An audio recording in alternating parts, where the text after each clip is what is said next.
This is so good. This is so good.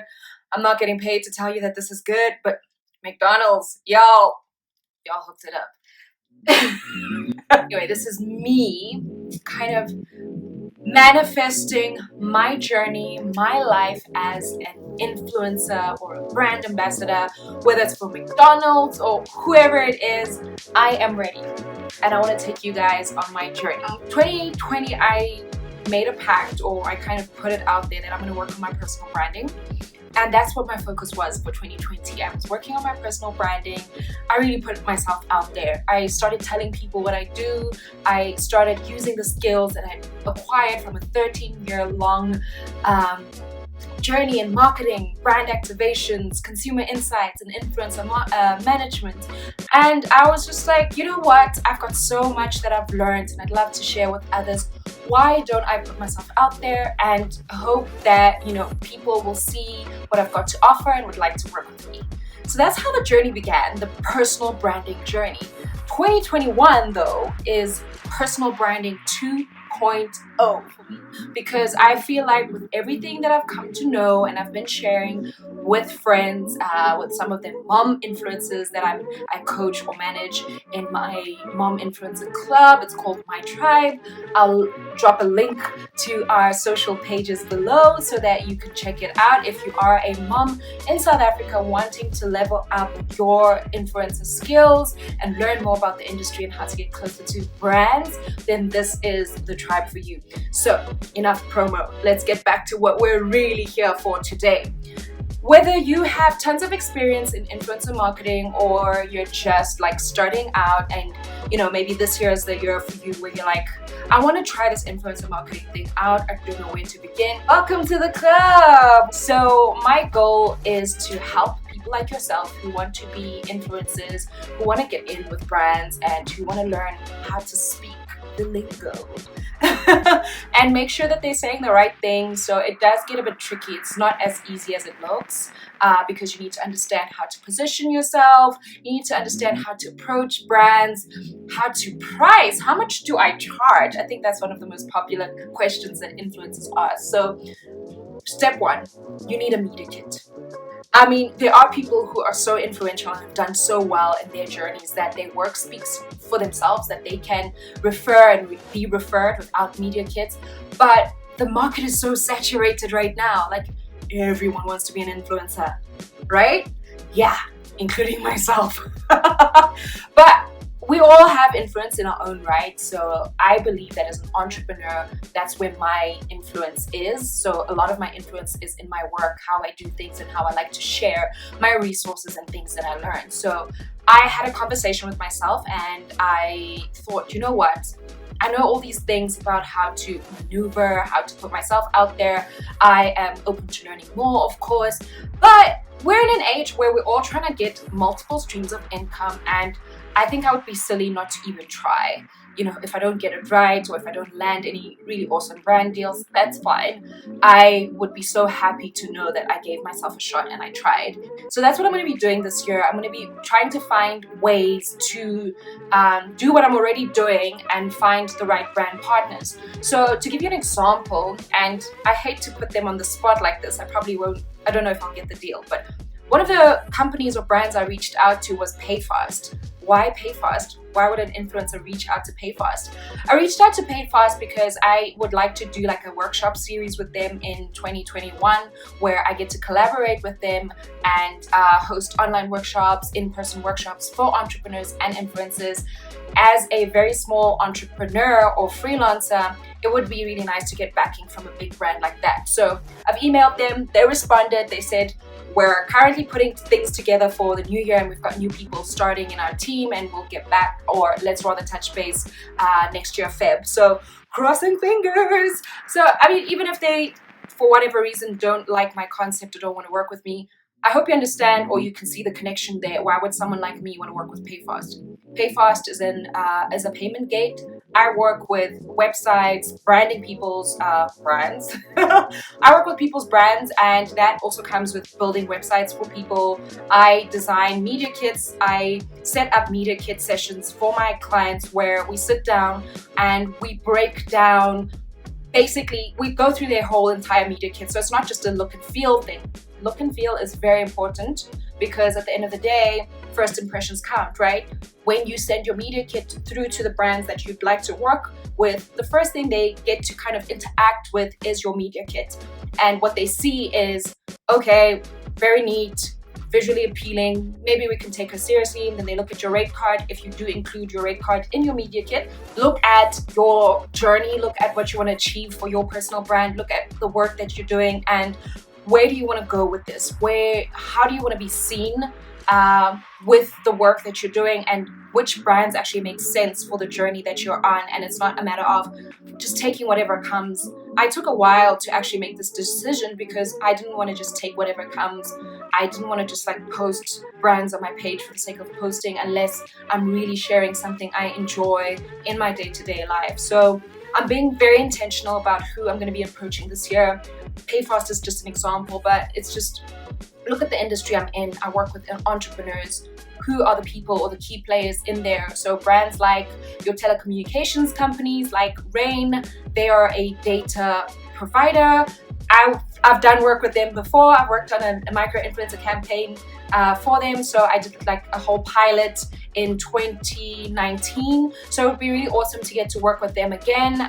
If they are, if they have the sort of room to allow me to collaborate with them again. I've grown quite a lot since then. So I definitely feel I've got value to offer them, and the partnership would just it would make so much sense because of the space I'm in. I'm not just an influencer coming in saying, pay me for a post. I'm saying, I'm a strategic brand partner, y'all. I can deliver. I know the people. I know where the value's at.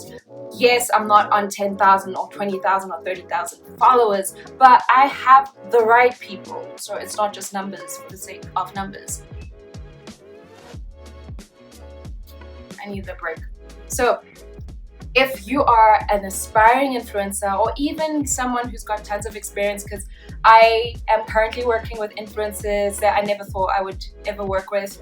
Some of my clients have like 90,000, 50,000, 30,000 followers. These are people I never thought I'd ever work with. And from just putting myself out there, last year I was very fortunate to get to work with these people. So if you are an aspiring influencer or an influencer that's been in the game but just doesn't know how to navigate specific things, because we're all strong in specific areas, right? But there are other areas that someone else could help us with. For instance, I am strong with like design and packaging proposals and pitches and media kits, but there's certain things I could definitely do better, especially when it comes to me putting myself out there as an influencer. I mean, I have reached out to friends like Toby Rose, who is an amazing influencer and she's really good with her engagement. I'd love to learn a few, things from her on how to engage better. And I think especially from my perspective as a mom, I really try hard to put myself out there, but mom life is real, y'all. Mom life is real, y'all. So if I could learn how to engage better within kind of like the setup I am in, it would mean so much. I'm not going to go into a full-on lesson on how to build your media kit, but I will tell you these very key things. If you're going on an influencer journey or personal branding as an influencer, in 2021, begin with your media kit, especially if you don't have a ton of work that can speak for you. Begin with your media kit. Focus on quality. Focus on visually presenting yourself in such a beautiful way that when that brand that you're reaching out to looks at your work and looks at your media kit, they immediately feel like, okay, this is someone we can take seriously, or we can work with because they've packaged themselves. So think of it like meeting someone for the first time. First impressions count. How you dress, how you look says a lot about you, and it gives people that cue as to where do I place this person? I hate to say this, but social hierarchy is a thing. So if you're packaged and dressed really nicely, people kind of put you here, right? But if you look tired and crusty and your hair's not did, your face is, I don't know, I'm not saying slap on tons of makeup, but if you're not looking put together, people don't, even if you've got all the money in the world, people just don't place you there. They maybe place you here, or depending on who you are. It's sad, but we live in a very visual world where people kind of value is determined by what they see, right? What we see. So if it looks pretty nicely packaged, then we automatically add, like a higher value to this personal product. The same goes with your media kit. The brand can't see your face, they don't know you, they can't hear your voice, they don't know your history, they don't know your experience. Having a really good looking media kit that is structured well, that is packaged well, that is straight to the point, because some media kits like just waffle on and it's like pages and pages, and you want to squash every single picture that you've got on your Instagram. It's not necessary. Less is more. Try and go for like a more minimalistic sort of approach. Focus on the important things. Where are you based? Who's your audience? Who are you talking to? Is your audience predominantly made up of people in Johannesburg, Durban, Cape Town, Limpopo, Kimberley, wherever you're from? These are important things to brands, because if they're planning a campaign and they want to do a rollout in just Johannesburg, you being in Limpopo doesn't help them as much as you're cool. Those are the immediate things they look at. Where is this person and who are they speaking to? Focusing on things like who's in your audience. I speak to moms, women, like girl bosses or stylists, fitness fundies, or whoever you speak to who are at a specific age. That immediately tells them whether this partnership is going to work or not. And then they get into the detail of what are your hobbies or who you've worked with before, but keeping it straight to the point and allowing it to flow.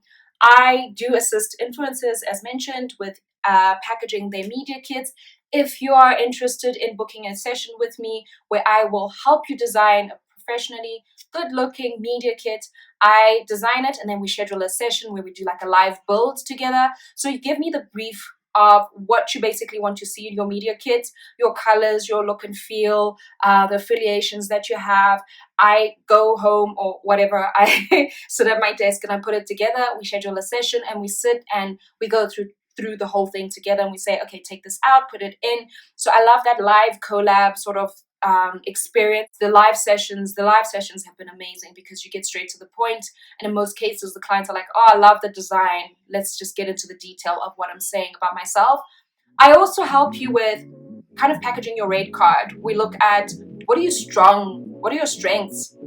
We look at what are your strengths. So it's not a copy and paste of some kind of media kit template that you will find on Canva or whatever platform online. It's me sitting with you and saying, okay, cool, I see you're really good with Reels. I see you're really good with IGTV. Let's design a package a custom package for said brands, and you can charge this much. And we workshop it together, and with my experience, I'm able to say, okay, other people in your industry or other influencers on this level charge more or less this much. Maybe let's come in at this much. So you get that kind of value from me. It is a super valuable session for the amount of money that I'm charging. I think it's a really valuable session. So if you are interested in hanging out with me virtually and building your media kit with me, do hit me up. That is us for today. I am looking forward to potentially meeting tons and tons of new faces and building new media kits. 'Tis this season to get that shmoney. So let's get working, guys. I've given you the basics. I'm obviously not gonna go into a full-blown lesson because this is value that I give to clients. As mentioned, I've got a mom influencer platform where I teach my mom influencers specific things, and I get into more detail as to what goes into the media kit, what tools you can use, what apps you can look at, how to make your media kit, turn it into a portfolio type of thing, how to charge, how to work out your rate card. So if you are interested in joining any of those platforms or booking a session, you know what to do. So until next time, it has been lovely hanging out with you. Remember to hit the subscribe button, put your notifications on, and if you love Instagram just as much as I do, let's follow each other.